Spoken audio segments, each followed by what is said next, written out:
Hello friend, welcome to my channel. हम discuss कर रहे थे जैव विकास। मैंने डार्विनवाद के बारे में भी बताया, लैमार्कवाद के बारे में भी बता दिया। अब जैव विकास से संबंधित जो अन्य नियम थे वो बताते हैं। पहला नियम एनल का था। उन्होंने बताया कि जो अत्यधिक ठंडे प्रदेशों में, जैसे पहाड़ी इलाकों में या ध्रुवीय क्षेत्रों में रहने वाले जो जंतु की जातियाँ होती हैं, उनके जैसे पूँछ हो गया, कान हो गया, उनके पैर हो गए, वो छोटे होते जाते हैं ताकि उनका माध्यम से ताप हानि कम हो। फिर दूसरा नियम दिया था बर्जमान का नियम। उन्होंने बताया कि जो वार्म ब्लडेड होते हैं जंतुओं में, ठंडे प्रदेशों में रहने वाले सदस्यों का शरीर अधिकाधिक बड़ा होता जाता है। फिर आए कोप साहब ने बताया कि जैव विकास के लंबे इतिहास में जंतुओं में शरीर में अधिकाधिक बड़े होते रहने की प्रवृत्ति रही। उन्होंने बताया कि जंतुओं का जो शरीर है वो बढ़ता ही गया, यह प्रवृत्ति उनमें पाई जाती है। किसने बताया? कोप साहब ने बताया।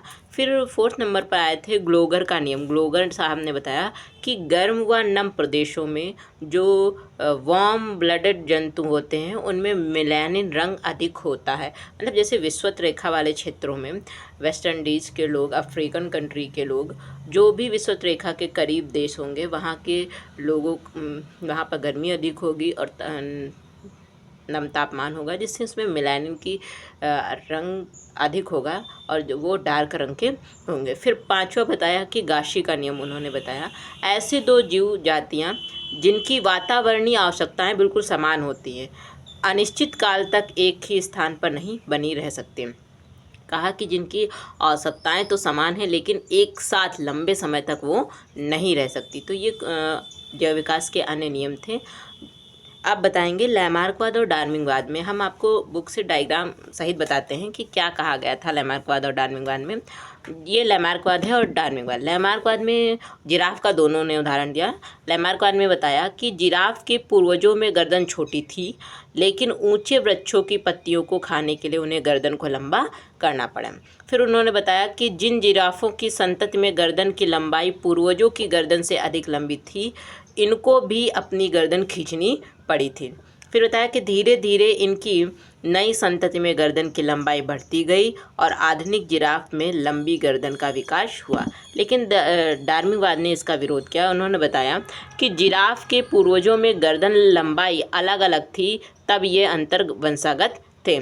संघर्ष में लंबी गर्दन वाले जिराफ अधिक उपयुक्त पाए गए और प्राकृतिक वर्ण के फलस्वरूप लंबी गर्दन वाले जिराफों की संतति में वृद्धि होती गई तथा छोटी गर्दन वाले जो जिराफ थे वो नष्ट होते गए, खत्म होते गए। अतः लंबी गर्दन वाले जिराफ ही जीवित रहे, ये डार्विनवाद का कहना था। फिर आया difference between Darwin and new Darwinism. मतलब डार्विनवाद और नव डार्विनवाद में क्या अंतर है। डार्विनवाद में बताया कि जीवों में परिवर्तन धीरे होता है, लेकिन नव डार्विनवाद में बताया कि जो परिवर्तन होता है वो तीव्र गति से होता है। फिर डार्विनवाद में बताया कि प्रत्येक पीढ़ी के जंतुओं में सूक्ष्म विभिन्नताएं उत्पन्न होती, बहुत छोटी छोटी विभिन्नताएं होती हैं।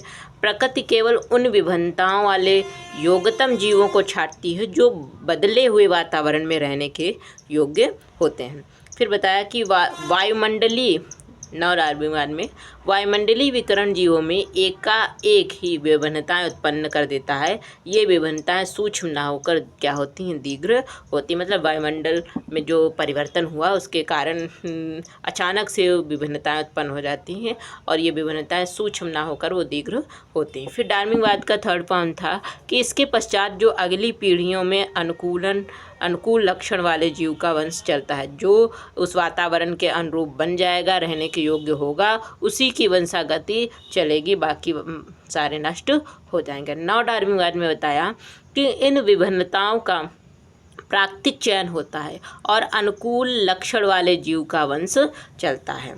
तो ये डिफरेंस था डार्विनवाद और नव डार्विनवाद में। कल हम आपको बताएंगे कि उत्परिवर्तन क्या है, उत्परिवर्तन की खोज किसने की थी। Thank you for watching. Like, share and subscribe.